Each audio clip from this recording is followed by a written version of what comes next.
Naaman's confession of faith. In 2 Kings 5, we encounter Naaman, the commander of the army of Aram. Naaman was a celebrated hero, credited with saving his nation from crisis, and highly honored for his victories. On the outside, he was a man covered in shining armor and glory.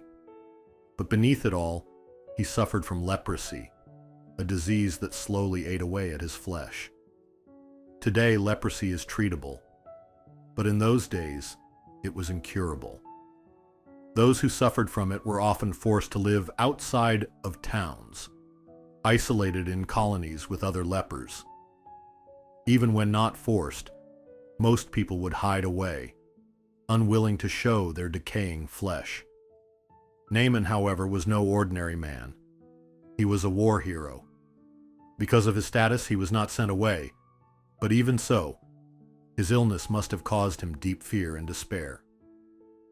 One day, a young girl from Israel, captured during war and serving Naaman's wife, spoke up.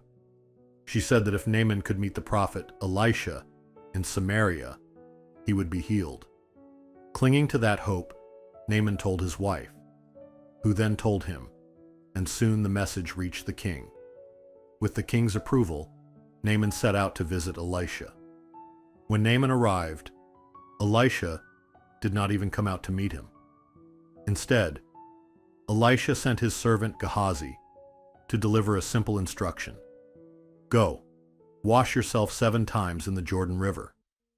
Naaman was furious. He expected the prophet to come personally, wave his hand over him, and perform a dramatic healing. To be told to wash in the Jordan, a river he considered inferior to the rivers of his homeland, felt insulting. In his anger, Naaman turned to leave, but his servants reasoned with him. If the prophet had asked you to do something difficult, wouldn't you have done it? How much more then, when he only asks you to wash and be cleansed? Convinced, Naaman went to the Jordan River, dipped himself 7 times, and was completely healed. He returned to Elisha, humbled and grateful, not just for his healing, but ready to make a spiritual commitment.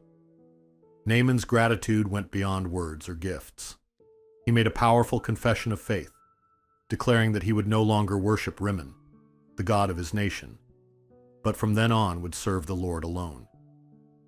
This moment was more than physical healing. It was a turning point, a true conversion of his life.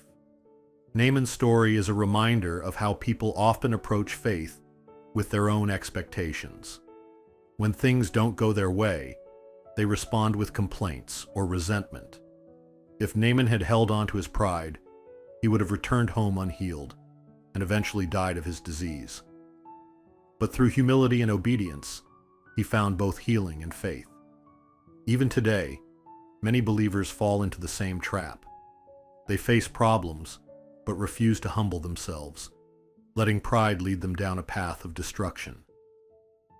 The Bible warns us that pride comes before a fall.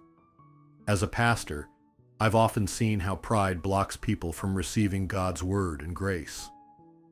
Naaman's humility not only brought him healing, but also led him to change the direction of his life. God sometimes allows us to experience failure, disappointment, hardship, or even illness, not to destroy us, but to invite us to turn toward him. These moments are his call to us, opportunities for transformation. When you face crises in your life, don't look only at the problem. Look beyond it and see the God who is calling you through it. 구독, 좋아요, 알림 설정 해주세요. Subscribe, like, set notifications.